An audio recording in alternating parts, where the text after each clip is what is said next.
آنکھوں کے آگے کسی کا سایہ لہرایا تھا۔ ہڈی میں موجود وہ شخص، اس کی ہڈی کے بیک پر بہت بڑے سائز کا عقاب بنا ہوا تھا۔ تم کون ہو؟ یہ پہلا سوال تھا جو اس نے پوچھا تھا۔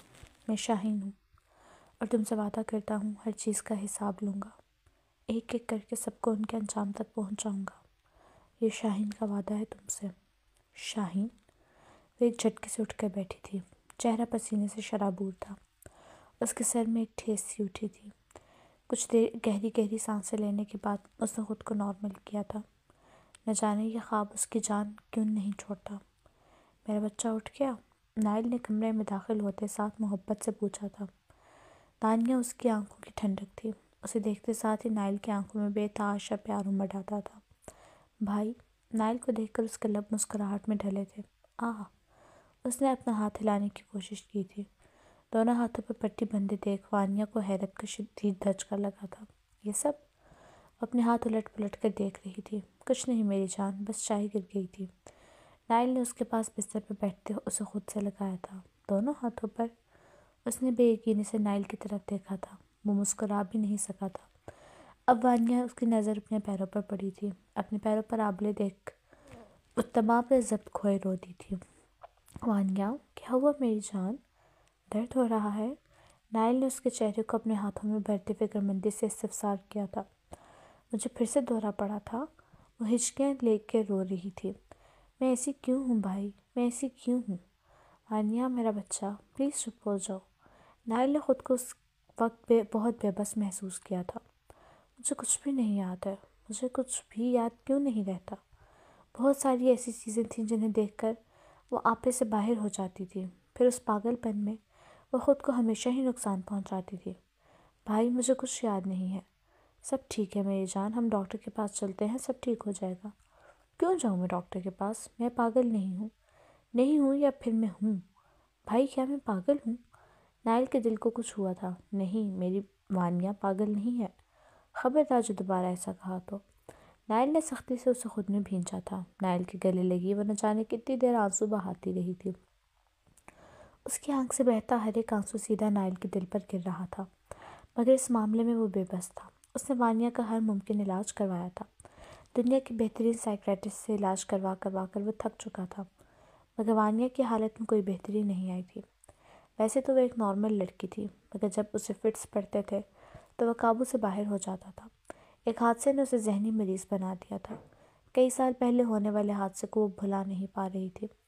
وہ اس وقت بہت چھوٹی تھی۔ نائل نے بھرپور کوشش کی تھی کہ اس کے دماغ سے بچپن کی ہر یاد کو مٹا دے، اس لیے وہ اسے پلز بھی دیتا تھا کہ اسے کچھ بھی یاد نہ آئے۔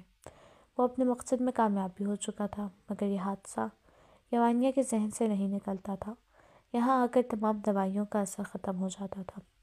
اسے ٹھیک سے کچھ یاد نہیں تھا، مگر کچھ مٹی مٹی سی یادیں تھیں۔ ماضی کے کچھ ادھورے صفحے تھے جنہیں وانیہ آفندی نے خود کھوجنا تھا، ایک نئے سفر کے ساتھ، ایک نئی منزل کے ساتھ۔ وہ کافی دیر سے ٹیرس پر ادھر سے ادھر ٹہل رہا تھا۔ وانیہ کی وجہ سے وہ ہمیشہ ہی پریشان رہتا تھا۔ اس کا دھیان بٹانے کے لیے نائل نے اس کے لیے کچھ خاص کرنے کا سوچا تھا۔ فون اٹھایا، وہ کسی کو ہدایت دے رہا تھا۔ سنیہا اسے ڈھونڈتی ہوئی ٹیرس پر پہنچی تھی۔ وہ کل کا گیا آج گھر آیا تھا۔ سنیہا نے اس سے دو ٹوک بات کرنے کس فیصلہ کیا تھا۔ وہ کوئی گری پڑی لڑکی نہیں تھی جس کے ساتھ وہ اس قسم کا سلوک کرے گا اور وہ برداشت کر لے گی۔ گلاب کے پھول لازمی ہونے چاہیے، یہ آخری بات سنیہا کے کانوں میں پڑی تھی۔ اس کا ماتھا ٹھٹکا تھا۔ آخر اس شفاق شخص کا گلاب کے پھولوں سے کیا تعلق؟ نائل نے فون بند کیا، ابھی واپس اپنے کوٹ کی جیب میں رکھا ہی تھا کہ تبھی اس کے کانوں سے نسوانی آواز ٹکرائی تھی۔ پھول کس لیے؟ وہ جاننا چاہتی تھی۔ اس کا ذہن مختلف خیالات بن رہا تھا۔ وہ جو بھی تھا، جیسا بھی تھا، اس کا تھا، صرف سنیہا کا۔ وہ شراکت داری برداشت نہیں کر سکتی تھی، تمہاری قبر پر چڑھانے کے لیے۔ اس کی طرف دیکھے بغیر وہ ہتک سے سر جھٹکتے وہاں سے گیا تھا۔ سنیہا نے بہت مشکل سے گہری سانس خارج کی، اپنے غصہ کنٹرول کیا تھا۔ مجھے میرے گھر واپس جانا ہے۔ وہ نائل کے پیچھے اس کے کمرے تک گئی تھی۔ لگتا ہے جو سبق میں نے تمہیں پڑھایا تھا وہ تم بھول چکی ہو۔ لہجہ نہایت سرد تھا۔ مجھے ڈیڈ سے بات کرنی ہے، وہ مجھے نہیں بھیج سکتے۔ تم جھوٹ۔ جملہ مکمل ہونے سے پہلے ہی نائل نے اسے بالوں سے دبوچا تھا۔ آہ! وہ کراتے ہوئے خود کو آزاد کروانے کی کوشش کر رہی تھی۔ تم نہیں، آپ۔ نائل نے اسے فرش پر دھکا دے دیا اور خبردار جو دوبارہ میرے سامنے اس گھٹیا شخص کا نام بھی لیا تو یو بلڈی۔ نائل کی زبان سے گالی سن کر سنیہا کا چہرہ غصے سے سرخ ہوا تھا۔ میرے باپ کو گالی مت دو، وہ تڑپ کر اٹھ کھڑی ہوئی تھی۔ دوں گا، ایک بار نہیں 1000 بار دوں گا، کیونکہ تمہارا باپ اسی قابل ہے، ایک نمبر کا نیچ اور گھٹیا شخص۔ میں تم جیسے جاہل شخص کے ساتھ نہیں رہ سکتی۔ مجھے میرے گھر جانا ہے، محبت جائے بھاڑ میں، اس وقت عزت نفس زیادہ اہم ہے۔ اپنی آخری سانس تک تمہیں میرے ساتھ رہنا ہے، اور یہ آنکھیں اٹھا کر بات کرنے کی اجازت کس نے دی ہے تمہیں؟ نظریں جھکاؤ۔ نہیں جھکاؤں گی۔ اس کی آنکھوں میں آنکھیں ڈالے وہ چیخی تھی۔ بہت اکڑ ہے نا تم میں، آج میں تمہارا بندوبست کر ہی دیتا ہوں۔ اسے کلائی سے دبوچے وہ گھسیٹتے ہوئے اسے کمرے سے باہر لے جا رہا تھا۔ وہ مسلسل مزاحمتیں کر رہی تھی، مگر سامنے والا شخص کوئی عام شخص نہیں تھا، وہ نائل آفندی تھا۔ اس کی گرفت سے رہائی حاصل کرنا اتنا آسان نہیں تھا۔ اسے اسٹور روم کے سامنے لائے نائل نے دروازہ کھولے اسے اندر پھینکا تھا۔ ہر طرف اندھیرا دیکھ کر سنیہا کی سانس اکھڑنے لگی تھی۔ اس اندھیرے میں ایک آواز تھی، عجیب سی آواز۔ اسے اپنے پیر پر کوئی چیز رینگتی ہوئی محسوس ہوئی تھی۔ اس نے اپنے ہاتھوں سے اپنی سسکیاں گھونٹی تھیں۔ اچانک ہی وہاں مدھم مدھم سی روشنی ہوئی تھی، اتنی روشنی کہ وہ بآسانی سب کو دیکھ سکتی تھی۔ کمرے کا منظر دیکھ سنیہا فوراً اٹھ کھڑی ہوئی تھی۔ سارا کمرہ سانپوں سے بھرا ہوا تھا۔ اس کی چیخ و پکار پورے فارم ہاؤس کی در و دیوار ہلا رہی تھی۔ مجھے یہاں سے باہر نکالو۔ بہت مشکل سے وہ خود کو بچاتے دروازے تک پہنچی تھی۔ دروازہ کھول دو، پلیز دروازہ کھول دو۔ وہ مسلسل روتے ہوئے التجائیں کر رہی تھی۔ میں کہیں نہیں جاؤں گی، میں ڈیڈ سے کوئی بات نہیں کروں گی، پلیز مجھ سے یہاں سے نکال دو، تم جو کہو گے میں وہی کروں گی۔ وہ بے حد پرسکون انداز میں باہر دیوار سے ٹیک لگائے اس کی چیخ و پکار سے محظوظ ہو رہا تھا۔ آپ جیسا کہیں گے میں ویسا کروں گی۔ نائل کے لبوں پر تلخ مسکراہٹ بکھری تھی۔ وہ سر جھٹکتا اسے چیختا چلاتا چھوڑے وہاں سے گیا تھا۔ ٹھیک 2 گھنٹے بعد اس نے سنیہا کو وہاں سے نکالا تھا۔ وہ اسی بے رحم شخص کے گلے لگے نہ جانے کتنی دیر سے سکتی رہی تھی۔ اس بار نائل نے اسے نہیں جھڑکا تھا اور نہ ہی خود سے دور کیا تھا۔ اس کا ہاتھ تھامتے اسے اپنے کمرے میں لے آیا تھا۔ اسے بستر پہ بٹھاتے نائل نے اسے پانی کا گلاس تھمایا تھا۔ سنیہا نے ایک ہی سانس میں سارا پانی حلق سے اتارا تھا۔ کچھ دیر وہاں خاموشی چھائی رہی تھی، پھر اس خاموشی کے ارتکاز کو نائل نے توڑا تھا۔ اگر تم اچھی بیویوں کی طرح میری ہر بات مانو گی تو میں وعدہ کرتا ہوں دوبارہ ایسا کچھ نہیں ہوگا۔ سنیہا نظریں جھکائے خاموش آنسو بہاتی رہی تھی۔ میری ہر بات مانو گی نا؟ سنیہا نے فوراً اس بات میں سر ہلایا تھا۔ نائل کو بے حد خوشی ہوئی تھی۔ سنیہا نے ایک بار پھر بھی نظر نہیں اٹھائی تھی۔ تم چاہو تو آج یہاں سو سکتی ہو، میں ویسے بھی باہر جا رہا ہوں۔ اس کے دھیمے لہجے پر وہ بے حد حیران تھی۔ آپ کہاں جا رہے ہیں؟ اس کے سوال پر نائل کے ماتھے پر تیوری چڑھی تھی۔ اس کا مطلب ابھی 1-2 اور ڈوزز کی ضرورت ہے۔ شادی کرنے؟ کیا تم گواہ بننا پسند کرو گی؟ سنیہا نے بے یقینی سے اس شخص کے چہرے کی طرف دیکھا تھا۔ وہاں سنجیدگی تھی، بے تحاشا سنجیدگی۔ وہ فوراً نظریں جھکا گئی تھی۔ نائل گہری سانس خارج کیے وہاں سے اٹھا تھا۔ وہ جھوٹ نہیں بول رہا تھا، وہ واقعی نکاح کرنے جا رہا تھا، ایک نئے نام اور ایک نئی پہچان کے ساتھ، ایک بار پھر کسی لڑکی کو انجام تک پہنچانے والا تھا، دردناک انجام۔ یہ منظر اسلام آباد کے ایک ہوٹل کے کمرے کا تھا۔ 4 گواہوں کی موجودگی میں وہ اضطراب کی حالت میں سر جھکائے بیٹھی تھی۔ اسے خوف تھا، کچھ غلط ہو جانے کا خوف۔ اپنے ماں باپ کو دھوکہ دے کر وہ آج اپنی محبت کے لیے یہاں آئی تھی۔ دل 1000 وسوسے بن رہا تھا۔ علی سے وہ یونیورسٹی میں ملی تھی، وہ اس کا سینئر تھا۔ رفتہ رفتہ ان دونوں کی ہی ایک دوسرے سے بے تحاشا محبت ہو گئی۔ اس کے گھر والے محبت کی شادی کے خلاف تھے اور علی کے پیرنٹس بھی راضی نہیں تھے، جس وجہ سے وہ دونوں یہ قدم اٹھانے پر مجبور ہو گئے تھے۔ علی نے اس سے وعدہ کیا تھا کہ وہ نکاح کے بعد اس کے گھر والوں کو منا لے گا، جس وجہ سے وہ تھوڑی مطمئن تھی۔ مولوی صاحب کے آتے ہی نکاح پڑھوایا۔ دونوں کا نکاح الگ الگ جگہ پڑھایا گیا تھا۔ نکاح کے بعد وہ پریشانی کی حالت میں بستر پر بیٹھی تھی۔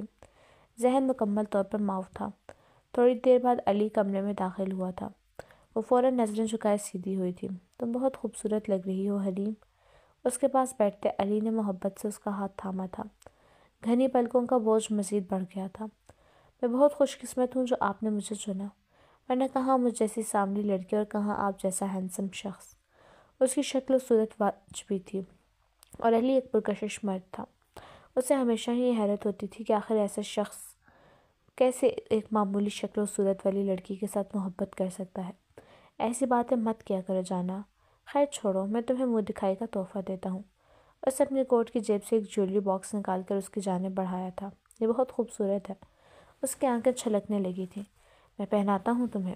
علی نے مسکرا کر اس کی گردن پر وہ لاکٹ پہنایا تھا۔ ایک دم ہی اس نے حریم کے منہ پر ہاتھ رکھے لاکٹ کو بہت زور سے پیچھے کی طرف کھینچا تھا۔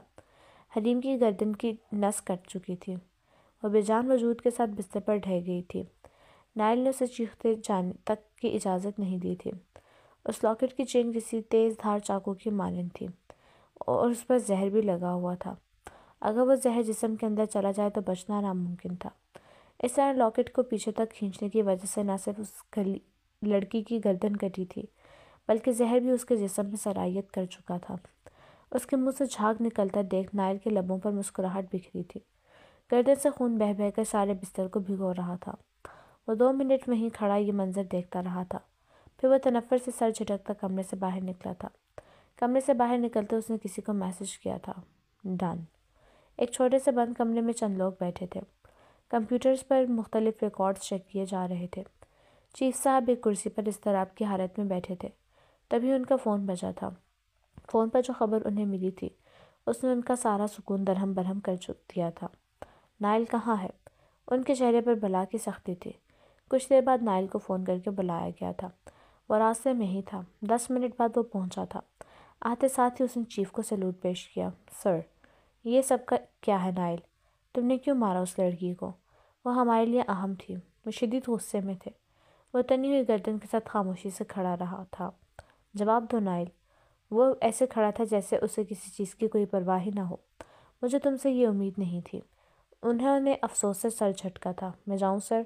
لہجے میں ادب تھا مگر شرمندگی وہ کہیں نہیں تھی۔ تم ISI کے لیے بہت اہم ہو نائل۔ اس سب کے پیچھے کیا وجہ تھی؟ وہ بھی اچھی طرح جانتے تھے کہ نائل کوئی بھی کام بغیر کسی وجہ کے نہیں کرتا۔ اگر میں اسے نہ مارتا تو وہ مجھے مار دیتی۔ اس کے ہاتھ کی انگوٹھی میں زہر تھا جو کہ وہ آدھ رات کو میری نیند کا فائدہ اٹھا کر میرے جسم میں اتارنا چاہتی تھی۔ وہ کہہ کر خاموش ہو چکا تھا۔ یہ سب تم پہلے بھی تو بتا سکتے تھے۔ آپ جانتے ہیں مجھے صفائی دینے کی عادت نہیں ہے۔ آپ نے جب پوچھا میں نے بتا دیا۔ چیف صفتر نے گہری سانس خارج کی تھی۔ نائل کی ISI کے لیے خدمات کسی تعارف کی محتاج نہیں تھی۔ وہ بہت طاقتور تھا۔ اس کے ان خدشات کے پیش نظر وہ اس کے اکھڑ مزاجی کو نظر انداز تو کر ہی سکتے تھے۔ اب میں جاؤں؟ اسے اس وقت صرف دانیہ یاد تھی۔ وانیہ کی طبیعت ٹھیک نہیں تھی۔ وہ اس وقت صرف گھر جانا چاہتا تھا۔ ٹھیک ہے، ویسے شادی مبارک ہو۔ وہ چونکا تھا۔ وہ سمجھ چکا تھا کہ ان کا اشارہ سمیحہ کی طرف ہے۔ محسن کوئی بھی بات اپنے تک نہیں رکھ سکتا تھا۔ تصحیح کیجئے سر، شادی نہیں، 21ویں شادی۔ اس کے چہرے کی سنجیدگی پر چیف صفدر کے ہونٹ پر مدھم سی مسکراہٹ نمودار ہوئی تھی۔ تم جا سکتے ہو۔ وہ سلوٹ پیش کرتا واپس مڑا تھا۔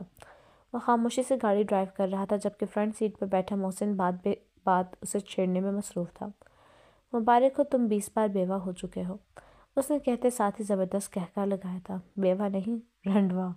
نائل نے تڑک کر جواب دیا تھا۔ ہاں ہاں وہی۔ وہ ایک بار بہت خوش شکل اور مشہور بزنس مین تھا۔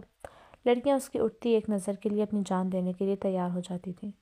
ابھی اسے ISI جوائن کیے کچھ وقت ہی گزرا تھا کہ انہیں یونیورسٹی میں سنگین جرائم کی خبر ملی تھی۔ نائل وہاں اسٹوڈنٹ بن کر گیا تھا۔ ان جرائم میں ملوث ایک لڑکی سے اس نے دوستی کر لی تھی اور اس طرح وہ لوگ بہت جلد اصل مجرم تک پہنچ گئے تھے۔ نائل کو یہ خبر بھی نہیں تھی کہ اس کی یہ دوستی اس کے گلے کا توق بن جائے گی۔ یہ کام اب اس کے ذمہ لگا دیا گیا تھا۔ اسے تو اب یاد بھی نہیں تھا کہ اس نے اپنے 13 سالہ کیریئر میں کتنی لڑکیوں سے دوستی کی تھی اور کتنیوں کو گرل فرینڈ بنایا تھا۔ ہاں، نکاح کی تعداد اسے اچھے سے یاد تھی۔ بات نکاح تک تبھی پہنچتی تھی جب معاملہ حد سے زیادہ سنگین ہو۔ نکاح نامہ، مولوی، گواہ، نام سب کچھ ہی نقلی ہوتا تھا، حتیٰ کہ نکاح میں پڑھی جانے والی صورتیں بھی۔ ان کا اپنا ایجنٹ جو مولوی کا کردار ادا کرتا تھا وہ محض عربی زبان میں کچھ الفاظ دہراتا تھا۔ نائل کی پوری کوشش ہوتی تھی کہ وہ حجاب و قبول سے بھی گریز کرے۔ 21ویں بار بیوہ، میرا مطلب ہے رنڈوا ہونے کا کب ارادہ ہے؟ محسن آج فل موڈ میں تھا۔ اوپر سے نائل کا گھڑنا اسے محظوظ کر رہا تھا۔ محسن اور نائل بچپن کے دوست تھے۔ ایک دوسرے کا گھر آنا جانا ان کا معمول تھا۔ انہوں نے ISI بھی ایک ساتھ جوائن کی تھی، مگر نائل اپنی صلاحیتوں کی بنا پر اس سے سبقت لے گیا تھا۔ وہ ISI کا وولف یعنی بھیڑیا تھا۔ ایکسکیوز می، وہ میری پرسنل شادی ہے۔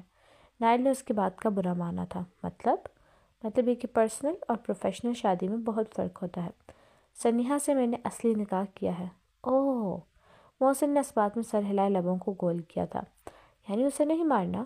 محسن نے لب دبائے پوچھا تھا۔ اسے موت نہیں، زندگی دینی ہے۔ دردناک زندگی۔ تمہیں اتنا تڑپاؤں گا کہ تم موت کی بھیک مانگو گی۔ تم سسکو گی سنیہا، بالکل ویسے جیسے میں سسکا تھا۔ ابھی تو میں نے تمہارے ساتھ کچھ بھی نہیں کیا۔ آہستہ آہستہ میں تم پر زندگی کا یہ گھیرا تنگ کرتا جاؤں گا، لیکن تمہیں موت نہیں دوں گا۔ نائل نے ڈرائیونگ کرتے گہر زدہ آنکھوں سے عہد کیا تھا۔ اس نے زبان نے کچھ نہیں کہا تھا، مگر دل ہی دل میں وہ اپنے ہر زخم کا حساب لینے کا پختہ عہد کر چکا تھا۔ وہ اپنے کمرے میں خالص ذہنی کی حالت میں بستر پر بیٹھی تھی۔ وہ دورہ پڑنے کے 2-3 دن تک اس کی یہی حالت رہتی تھی۔ بس بہت ہو چکا، میں اب مزید یہ اذیت برداشت نہیں کر سکتی، اس نے بھرائی آواز میں خود سے کہا تھا۔ میں وانیہ آفندی، اب ہر رات سے پردہ ہٹا کر رہوں گی۔ وہ عہد کر کے بستر سے اٹھی تھی۔ اس نے بہت مشکل سے اپنے جلے ہوئے ہاتھوں سے کمرے کے ایک کونے میں کیمرہ آن کیے موبائل رکھا تھا، کچھ اس طرح سے کہ سارے کمرے کا منظر صاف نظر آئے۔ اب وہ قدم قدم چلتی سامنے ٹیبل تک پہنچی تھی۔ وانیہ نے کپ کپاتے ہاتھوں سے فروٹس کے درمیان پڑی چھری اٹھائی تھی۔ ہاتھ جلے ہونے کی وجہ سے وہ بہت زیادہ تکلیف محسوس کر رہی تھی، مگر اسے آج یہ کرنا ہی تھا۔ چھری کڑائی پر رکھے اس نے کٹ لگایا تھا، ایک کے دوسرا اور دوسرے کے بعد تیسرا۔ خون بہتے دریا کی مانند اس کے ہاتھ سے فرش تک کا سفر کر رہا تھا۔ وانیہ کی حالت خراب ہونے لگی تھی، مگر وہ پھر بھی ڈھیٹ بنے یہ منظر دیکھ رہی تھی۔ اپنی کلائی اور فرش پہ خون دیکھے اس کی چیخ و پکار شروع ہو چکی تھی۔ نائل ابھی گھر کے اندر داخل ہوا تھا۔ وانیہ کی چیخ و پکار سنتے وہ ڈرتا ہوا اس کے کمرے میں گیا تھا۔ ماہم بھی فوراً وہاں پہنچی تھی۔ وانیہ! اس کے ہاتھ سے بہتے خون دیکھ کر نائل بالکل پاگل ہو چکا تھا۔ خون تھا ہر جگہ، پیٹ سے خون نکل رہا تھا، اس شخص کے کپڑوں پر خون تھا۔ اس نے اس لڑکی کے ساتھ، وہ مر جائے گی، وہ مر گئی، وہ مسلسل چلا رہی تھی۔ فرسٹ ایڈ باکس لے کر آئیں، وہ چلایا تھا۔ ماہم نے اس بات میں سر ہلائے ایک دراز سے باکس نکالا تھا۔ میں کسی سے کچھ نہیں کہوں گی، میں کسی کو نہیں بتاؤں گی، میں وعدہ کرتی ہوں شاہین، میں کسی کو کچھ نہیں بتاؤں گی۔ تم ان برے لوگوں کو مار دو، تم انہیں مار دینا، وہ اچھے لوگ نہیں ہیں۔ نین، وہ چیختے چلاتے ایک بار پھر ہوش و حواس سے بیگانہ ہو گئی تھی۔ 25 اور یوسف نے بنی اسرائیل سے قسم لے کر کہا، خدا یقیناً تم کو یاد کرے گا، سو تم ضرور ہی میری ہڈیوں کو یہاں سے لے جانا۔ 26 اور یوسف نے 110 برس کا ہو کر وفات پائی، اور انہوں نے اس کی لاش میں خوشبو بھری اور اسے مصر ہی میں تابوت میں رکھا۔ انجیل مقدس، پیدائش باب نمبر 50۔ اس نے کتاب بند کر کے نہایت احترام سے رکھی تھی۔ یہ منظر اسلام آباد کے ایک چرچ کا تھا۔ وہ یہاں پہلی بار آیا تھا۔ پادری کی موجودگی میں اس نے انجیل مقدس کا کچھ حصہ پڑھا تھا۔ میرے لیے دعا کیجیے گا کہ میں اپنے مقصد میں کامیاب ہو جاؤں۔ اس نے اپنی کالی بڑی بڑی آنکھوں کو اٹھا کر ان کی طرف دیکھا۔ خداوند تمہیں کامیاب کرے، انہوں نے دل سے اسے دعا دی تھی۔ پرکشش چہرہ، ہونٹوں پر نرم مسکراہٹ، لہجے میں ادب، وجیح شخصیت، کالے بال جنہیں وہ ہمیشہ جیل کی مدد سے سیٹ رکھتا تھا، اور سب سے اہم چیز اس کی آنکھیں، خوبصورت مگر پراسرار۔ ان آنکھوں میں کچھ تھا، ایک عجیب سی چمک۔ بہت بہت شکریہ فادر، اب مجھے کامیاب ہونے سے کوئی نہیں روک سکتا، وہ پورے جوش سے بولا تھا۔ میں نے پیدائش کی کتاب کو نہ صرف پڑھا ہے بلکہ اسے اچھے سے سمجھا بھی ہے۔ اس بات میں کوئی شک نہیں کہ یہی خداوند کی حقیقی کتاب ہے۔ میں اب اگلی منزل طے کروں گا، میں اب خروج پڑھوں گا۔ اس کے چہرے کی خوشی نے فادر کو متاثر کیا تھا۔ خداوند تمہاری مدد کرے، آپ نے دوبارہ کہہ دیا فادر، اب تو خداوند کو میری مدد کرنی ہی پڑے گی، وہ بڑبڑایا تھا۔ کچھ دیر بعد چرچ سے باہر آتے اس نے سگریٹ سلگائی تھی۔ گاڑی تک پہنچتے اس نے نظر چرچ کی طرف دیکھا تھا، لبوں پر تیکھی مسکراہٹ نمودار ہوئی تھی۔ ڈرائیور کی گاڑی کھولتے ہی وہ اندر بیٹھا تھا۔ گاڑی ایک فراٹے کے ساتھ آگے بڑھ گئی تھی۔ گاڑی میں بیٹھے وہ مسلسل اپنی ریسٹ واچ کی طرف دیکھ رہا تھا۔ ٹھیک 5 منٹ بعد اس کے لبوں پر ایک بار پھر مسکراہٹ بکھری تھی۔ 3، 2، 1۔ اس کے لبوں نے آہستگی سے حرکت کی تھی۔ بام! اس کے بولتے ساتھ ہی ایک زبردست دھماکہ ہوا تھا۔ چرچ کا نام و نشان مٹ چکا تھا۔ چرچ میں موجود لوگوں کے چھیتڑے اڑ چکے تھے، ہر طرف چیخ و پکار تھی، مگر اس کے چہرے پر سکون تھا، بے حد سکون۔ یہ سب چیزیں اسے سکون دیتی تھیں۔ اپنے خفیہ تہہ خانے کے ایک کمرے میں بیٹھے وہ بار بار اس دھماکے کی ویڈیو کو پلے بیک کروا کے دیکھ رہا تھا۔ ماریا 50 پر ویڈیو پلے کر چکی تھی، اب اس کی ہمت جواب دے چکی تھی، مگر بلیک مانسٹر کے آگے زبان کھولنے کی جسارت وہ کیسے کر سکتی تھی؟ اب بند کرو اسے۔ ماریا اور جیمز دونوں کی ہی جان میں جان آئی تھی۔ تم لوگ باہر جاؤ۔ ایک شخص کے اندر داخل ہوتے ہی وہ دونوں سر جھکا کر باہر گئے تھے۔ اپنے اس عمل کا کیا جواز ہے تمہارے پاس؟ میری اجازت کے بغیر تم یہ کیسے کر سکتے ہو ڈیوڈ؟ اتنی مقدس جگہ کو کیوں تباہ کیا تم نے؟ وہ جو کب سے خاموش بیٹھا تھا ایک دم ہی قہر برساتی نظروں سے اٹھ کھڑا ہوا تھا۔ تم اسے اس لہجے میں بات نہیں کر سکتے، اور بلیک مانسٹر کو کچھ بھی کرنے کے لیے کسی کی اجازت کی ضرورت نہیں ہوتی۔ الیکس کی آنکھوں میں آنکھیں گاڑ کر ڈیوڈ غرایا تھا۔ ڈیوڈ، تم غلط سمجھ رہے ہو۔ اس کا یہ روپ دیکھ الیکس محتاط ہوا تھا۔ میں اس سلطنت کا بادشاہ ہوں، بلیک مانسٹر ہوں میں، مجھے کوئی حکم نہیں دے سکتا۔ انداز ایسا تھا جیسے وہ ابھی اپنے سامنے موجود شخص کو کچا چبا جائے گا۔ مت بھولو، تمہیں اس منصب تک پہنچانے والا میں ہوں، یہ طاقت تمہیں میں نے دی ہے۔ 16 سال ایک کمزور لڑکے کو بلیک مانسٹر کی گدی میں نے دلوائی ہے۔ اگر میں کمزور ہوتا تو کبھی بھی اس انڈر ورلڈ پر راج نہ کرتا، اس مافیا ورلڈ کا بادشاہ نہ بنتا۔ الیکس، میری وجہ سے تم ہو، اگر میں نہیں تو تم کچھ بھی نہیں۔ سرخی مائل آنکھیں اس کی آنکھوں میں گاڑتے ڈیوڈ نے ایک لفظ چبا چبا کر ادا کیا تھا۔ ریلیکس ڈیوڈ، میں تو بس ویسے ہی کہہ رہا تھا۔ الیکس معاملے کی نزاکت کو اچھی طرح سمجھ چکا تھا، وہ اس شخص سے بیر نہیں باندھ سکتا تھا۔ وہ اچھی طرح جانتا تھا کہ ڈیوڈ اس کے بارے میں کے بغیر وہ کچھ بھی نہیں ہے۔ کیا میں جان سکتا ہوں کہ چرچ میں بم لگانے کا کیا مقصد تھا؟ اس بار الیکس نے اپنا لہجہ کافی دھیما رکھا تھا۔ اسمگلنگ کے لیے جگہ چاہیے تھی۔ میرے آدمیوں نے اسے پادری سے کتنی دفعہ کہا، مگر وہ سالہ نہیں مانا، اس لیے میں نے سارا چرچ ہی اڑا دیا۔ لائٹر سے سگریٹ جلاتے اس نے عام سے لہجے میں کہا تھا۔ الیکس نے گہری سانس خارج کی، خود کو کچھ بھی سخت کہنے سے روکا تھا۔ ماریا سے کہنا جو میں نے اس سے کہا وہ جلد از جلد کر دے۔ الیکس کے ماتھے پر تیوری چڑھی تھی۔ سادہ لفظوں میں وہ اس سے وہاں سے دفع ہونے کا کہہ رہا تھا۔ تمہیں اس لڑکی سے محبت ہو گئی ہے؟ اس سوال پر وہ ایک لمحے کے لیے چونکا تھا، اگلے ہی لمحے اس نے نخوت سے سر جھٹکا۔ میں تو بس دوستی کرنا چاہتا ہوں۔ کیوں؟ تم جانتے ہو۔ محبت کرنے کی غلطی مت کرنا، ورنہ ہاتھ کچھ نہیں آئے گا۔ یہ محبت ہم جیسوں کے لیے نہیں بنی، ہم جیسوں کو یہ برباد کر دیتی ہے۔ وال کلاک کی طرف دیکھے الیکس نے آہستگی سے کہا تھا، اس کے لہجے سے صاف اداسی چھلک رہی تھی۔ وہ ایک ادھیڑ عمر شخص تھا، مگر اس نے اپنے آپ کو کافی مینٹین کر رکھا تھا، جس وجہ سے وہ اپنی عمر سے خاصا کم لگتا تھا۔ لگتا ہے کافی تجربہ ہے تمہیں۔ واپس اپنی کرسی پر براجمان ہوتے بلیک مانسٹر دلچسپی سے اس کے چہرے کے تاثرات سے محظوظ ہو رہا تھا۔ یہ میرا اپنا تجربہ نہیں ہے بلکہ کسی اور کا ہے۔ اس نے وال کلاک سے نظر ہٹا کر ڈیوڈ کی طرف ایک زخمی مسکراہٹ اچھالی تھی۔ کس کا؟ نہ جانے کیوں مگر اسے دلچسپی ہوئی تھی۔ بلیک مانسٹر کا۔ ڈیوڈ ٹھٹکا تھا۔ تم سے پہلے جو اس منصب پر فائز تھا اس کا۔ کسی قابل نہیں چھوڑا اس محبت نے اسے۔ اپنے ہاتھوں سے اپنی محبت کا خون کرنے کے بعد وہ بالکل دیوانہ ہو گیا۔ الیکس کے لہجے میں نمی گھلی تھی۔ آج سے پہلے تو تم نے اس بات کا کبھی ذکر نہیں کیا، کبھی ضرورت محسوس نہیں کی، مگر آج تمہارے یہ بڑھتے قدم مجھے ڈرا رہے ہیں۔ الیکس کے لہجے میں خوف تھا۔ تمہیں لگتا ہے کہ میں ایک لڑکی کی محبت میں دیوانہ ہو جاؤں گا؟ وہ واضح طور پر اس کا تمسخر اڑا رہا تھا۔ کچھ نہیں کہہ سکتے۔ الیکس نے افسوس سے نفی میں سر ہلایا۔ ویسے وہ شخص ہے کہاں؟ میرا مطلب ہے ایکس بلیک مانسٹر۔ وہ ابھی بھی سیریس نہیں تھا۔ اس طرح کسی لڑکی کی محبت میں دیوانہ ہونا اسے سراسر بے وقوفی لگ رہی تھی۔ زندہ ہے مگر اس کی حیثیت محض ایک لاش جیسی ہے۔ نہ بولتا ہے اور نہ ہی اس کا ذہن ٹھیک سے کام کرتا ہے۔ بہت تکلیف میں ہے۔ پھر تو مجھے اس کی تکلیف آسان کر دینی چاہیے۔ بے فکر رہو، وہ تمہارے لیے خطرہ نہیں ہے۔ بس کچھ راز ہیں اس کے پاس جو پتہ لگانا بے حد ضروری ہے، ورنہ میں خود کپکا مار چکا ہوتا اسے۔ الیکس نے اسے تسلی دی۔ خیر چھوڑو، مجھے اس میں کوئی دلچسپی نہیں، اور تم بھی بے فکر رہو۔ میں محبت کے چکر میں پڑنے والوں میں سے نہیں ہوں۔ میری اس کے بھائی سے ذاتی دشمنی ہے بس، اسی وجہ سے مجھے وہ لڑکی چاہیے۔ بچی ہوئی سگریٹ کو پیر تلے مسلتے اس نے الیکس کو یقین دہانی کروائی تھی۔ ویسے اس نے اپنی محبت کو مارا کیوں؟ اچانک ہی ڈیوڈ کو یاد آیا۔ بہت ساری وجوہات تھیں، سب سے بڑی وجہ مذہب تھی۔ الیکس کہہ کر خاموش ہوا تھا۔ ڈیوڈ نے مزید کوئی سوال نہیں پوچھا تھا۔ اس کی دلچسپی اس موضوع میں ختم ہو چکی تھی۔ جو شخص محض ایک لڑکی کے پیچھے اپنا ہوش و حواس کھو دے، وہ شخص ہرگز اس قابل نہیں کہ ڈیوڈ اپنا وقت اس پر ضائع کرے۔ وہ بیڈ کراؤن سے ٹیک لگائے سر جھکائے بیٹھی تھی، آنکھوں سے مسلسل آنسو روا تھے۔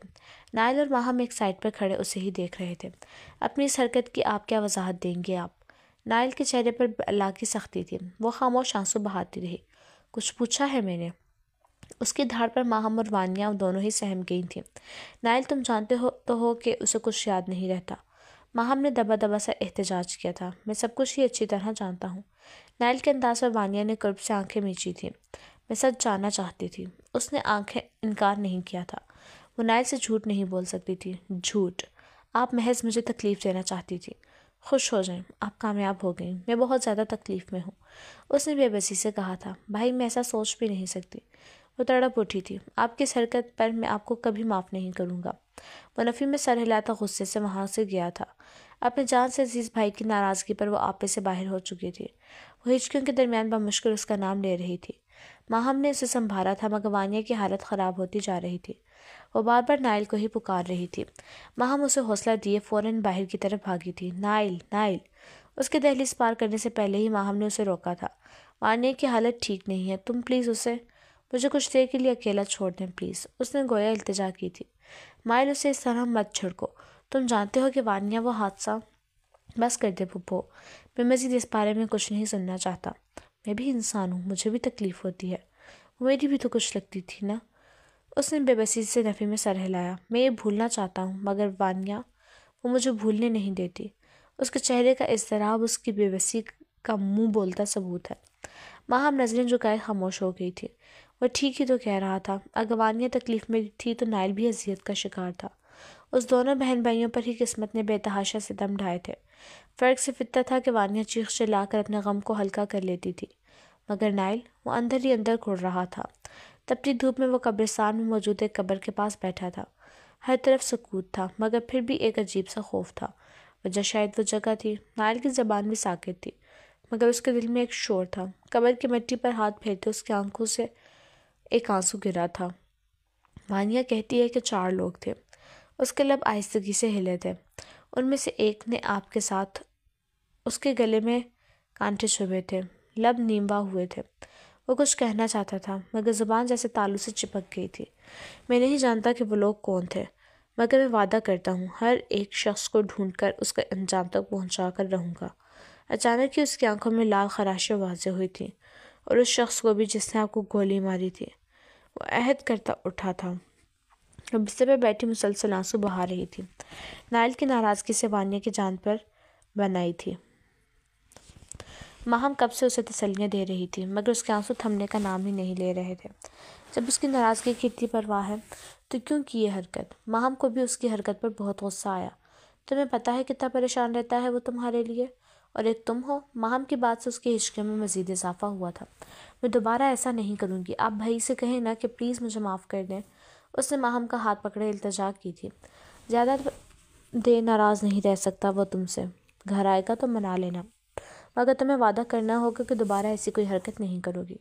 میں وعدہ کرتی ہوں۔ نائل کی ناراضگی ہر چیز سے زیادہ اہم تھی۔ اس سے پہلے کہ دونوں کے درمیان مزید کوئی گفتگو ہوتی ملازمہ نے دروازہ بجایا تھا۔ بی بی جی، یہ کوئی دے کر گیا ہے۔ ماہم کی اجازت ملنے پر وہ کمرے میں داخل ہوئی تھی۔ رفتہ رفتہ سارا کمرہ مختلف تحائف سے بھر چکا تھا۔ اپنی اس دوست سے تو کبھی ملواؤ جو تمہیں ہر سالگرہ پر اتنے تحائف بھجواتی ہے۔ ماہم سے مسکرا کر اس کی جانب دیکھا تھا۔ وانیہ مسکرا بھی نہیں سکی تھی۔ اگر ماہم کو پتہ چل جاتا کہ یہ تحائف اسے کوئی بھجواتی نہیں بلکہ بھجواتا ہے تو گھر میں قیامت آ جاتی۔ وہ اس وقت اتنی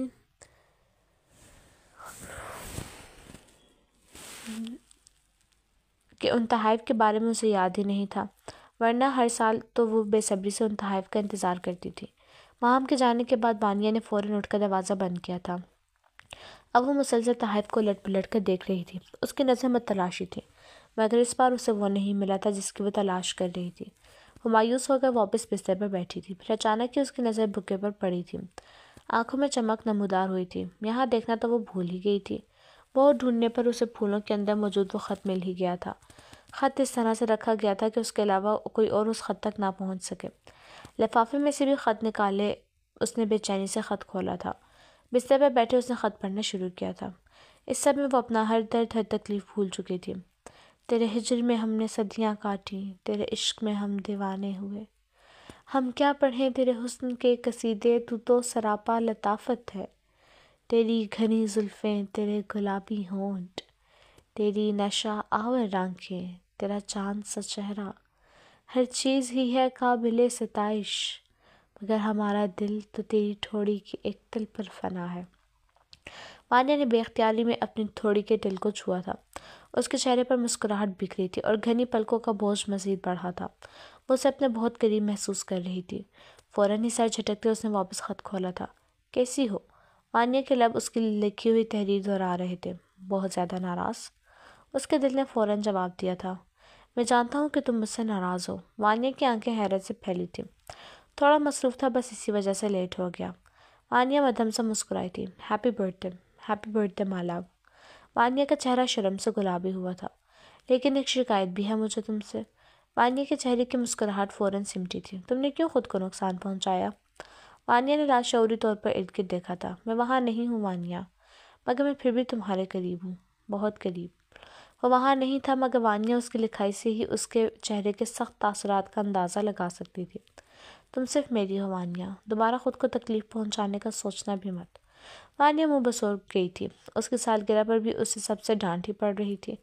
اس نے خط کو وہیں ادھورا چھوڑ دیا۔ اچانک اسے فون یاد آیا تھا جو اس نے ریکارڈنگ کے لیے رکھا تھا۔ وہ بھاگتی ہوئی بک شیلف کی طرف گئی تھی۔ جلے ہوئے ہاتھوں سے اس نے بمشکل فون اٹھایا تھا۔ نہ جانے کیوں وہ خط تلاش کرتے ہوئے اسے تکلیف کا احساس نہیں ہوا تھا، مگر اب وہ تکلیف محسوس کر رہی تھی۔ بستر پر بیٹھے اس نے ریکارڈنگ آن کی تھی۔ جیسے جیسے وہ ویڈیو دیکھتی جا رہی تھی اس کی آنکھیں حیرت سے پھیلتی جا رہی تھیں۔ فون بند کیے وہ منہ پر ہاتھ رکھے اپنی سسکیوں کا گلا گھونٹنے کی کوشش کر رہی تھی۔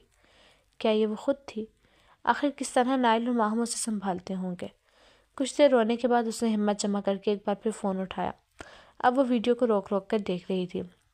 اسے کچھ بھی ٹھیک سے سمجھ نہیں آ رہا تھا سوائے دو ناموں کے، شاہین اور نیل۔ اس کا مطلب میں یہ نام ایسے ہی نہیں لیتی، اس کے پیچھے یقیناً کوئی کہانی ہے۔ وہ گہری سوچ میں ڈوبی ہوئی تھی۔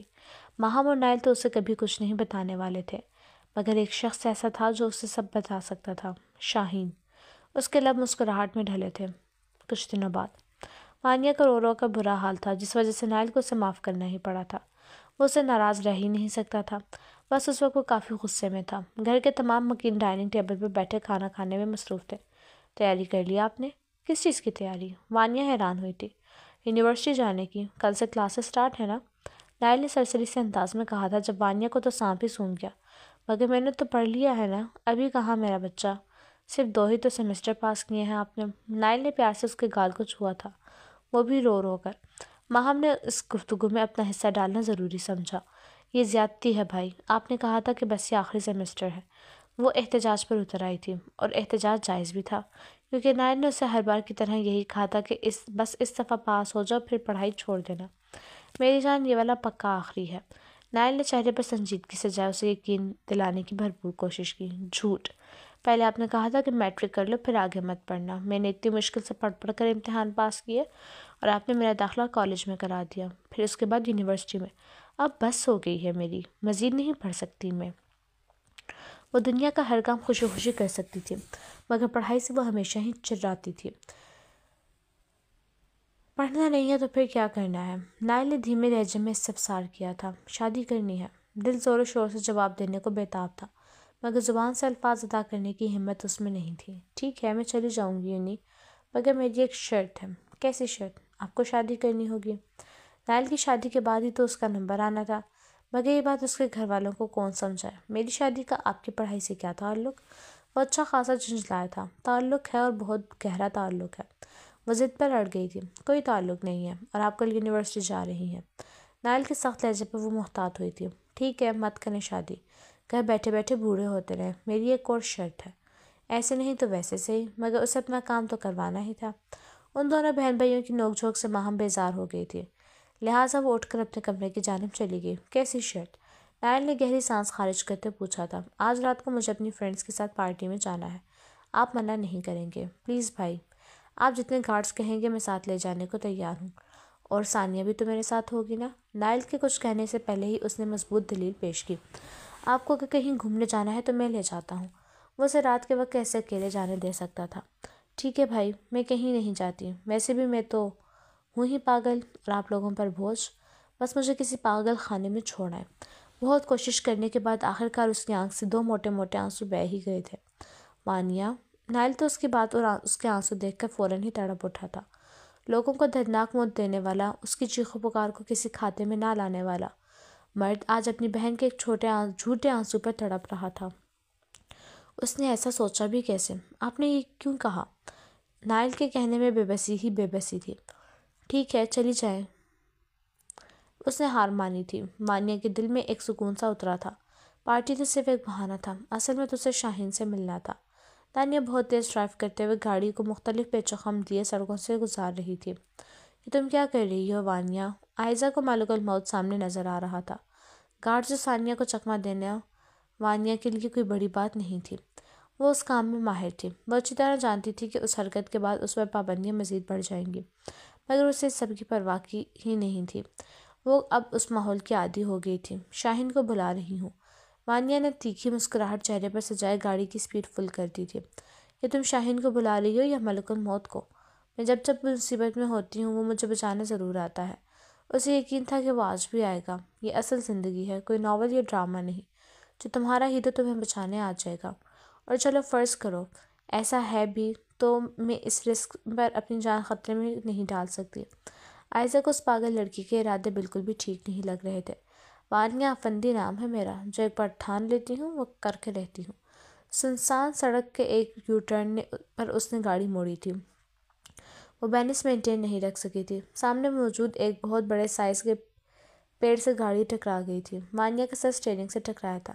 اس کے بعد وہ کچھ بھی ہوا اسے کچھ یاد نہیں تھا۔ نائل آج کافی دنوں بعد فارم ہاؤس آیا تھا۔ سنیہا کا دل اس کے بغیر بہت اداس تھا۔ وہ لاکھ ظالم سے ہی مگر وہ اس کی محبت تھا۔ اب وہ اچھی بیویوں کی طرح اس کا دل جیتنے کی کوشش کرنا چاہتی تھی۔ اس کے اس فیصلے پر بھی کوئی شخص یقین نہ کرتا کہ اس نے ساری عمر بیرون ملک گزاری تھی۔ نائل کے کمرے میں آتے ہی سنیہا نے مسکرا کر اس کا استقبال کیا۔ اسے اپنے کمرے میں دیکھ کر پارا ہائی ہوا تھا۔ میں تمہارے لیے کھانا لگاؤں؟ کچھ دنوں پہلے دی گئی ڈوز کا اثر تو بالکل ہی زائل ہو گیا تھا۔ نہ تو وہ نظر جھکا کر بات کر رہی تھی اور نہ ہی وہ اسے آپ کہہ رہی تھی۔ نائل مسلسل اپنی پیشانی مسلتے اس کے قریب گیا تھا۔ اسے بغیر کچھ سمجھنے کا موقع دیے نائل نے اسے بالوں سے دبوچے خود سے قریب کیا تھا۔ ساتھ ہی ساتھ اسے اپنے کوٹ کی اندرونی جیب سے چاقو بھی نکالا تھا۔ سنیہا کی آنکھوں میں خوف واضح ہوا تھا۔ جو آنکھیں میرے سامنے جھک نہیں سکتی اور آنکھوں کا میں کیا کروں؟ وہ چاقو کو سنیہا کی آنکھوں کے قریب لے گیا۔ نہیں پلیز۔ اس نے سختی سے آنکھیں میچی تھیں۔ اس پاگل شخص کا کوئی بھروسہ نہیں تھا، وہ کچھ بھی کر سکتا تھا۔ آج کے بعد اگر تمہاری یہ نظریں اٹھیں تو اپنے انجام سے تم اچھی طرح واقف ہو۔ نائل نے اسے بستر پر دھکا دیا۔ اس کی آنکھوں سے پانی بہتے جھرنے کی طرح بستر پر گر رہا تھا۔ وہ غلط تھی۔ وہ کبھی بھی اس شخص کو خود سے محبت کرنے پر مجبور نہیں کر سکتی تھی۔ وہ ایک نہایت ہی سفاک و درندہ صفت انسان تھا۔ اٹھو اور جا کر کھانا بناؤ۔ نائل نے اسے بازو سے دبوچے اپنے مقابل کھڑا کیا تھا۔ کھانا تیار ہے۔ نظریں جھکائے وہ منمنائی تھی۔ میں نے کہا کہ جا کر بناؤ کھانا۔ اس کی دھاڑ پر وہ ہمیشہ ہی کی طرح آج بھی بری طرح سہمی تھی۔ کیا بناؤں؟ سوال بمشکل حلق سے نکلا تھا، مگر پوچھنا ضروری بھی تھا، ورنہ اس ظالم شخص کا کیا بھروسہ، کہیں اس بات کو بہانہ بنا کر اسے مزید ٹارچر نہ کر دے۔ کیا بنانا آتا ہے تمہیں؟ چائنیز اچھا بنا لیتی ہوں۔ اس کی آواز اس قدر دھیمی تھی کہ نائل بمشکل سن سکا تھا۔ دیسی فوڈ بنا لیتی ہو؟ توقع کے عین مطابق سنیہا نے نفی میں سر ہلایا۔ نائل کی آنکھوں میں چمک ابھری تھی۔ میں تو صرف دیسی ہی کھاتا ہوں۔ جا کر بنا کر لے کر آؤ۔ سنیہا تو نظریں اٹھا کر اس کا منہ بھی نہیں دیکھ سکتی تھی۔ 4-5 ڈشز بنا لینا۔ وہ بت بنے وہیں کھڑی رہی۔ وہ شخص واضح طور پر اسے تنگ کر رہا تھا۔ جب وہ کہہ چکی تھی کہ اسے دیسی کھانا بنانا نہیں آتا تو پھر وہ کیوں اسے وہی بنانے کا کہہ رہا تھا؟ جاؤ۔ سنیہا دروازے کی جانب بھاگی تھی۔ سنو۔ دروازے تک پہنچتے اس کے قدم رکے تھے، مگر وہ پلٹی نہیں تھی۔ اگر کوئی ایک بھی ڈش خراب ہوئی نا تو تمہاری انگلیاں کاٹنے میں 1 سیکنڈ ضائع نہیں کروں گا۔ سنیہا نے فوراً اپنے ہاتھوں کی جانب دیکھا تھا۔ کیا قصور تھا اس کی معصوم اور چھوٹی انگلیوں کا، جنہیں وہ کاٹنے کی دھمکیاں دے رہا تھا؟ ہوتا نا یہ لندن تو بتاتی میں اس شخص کو، ابھی تک جیل میں پڑا سڑ رہا ہوتا۔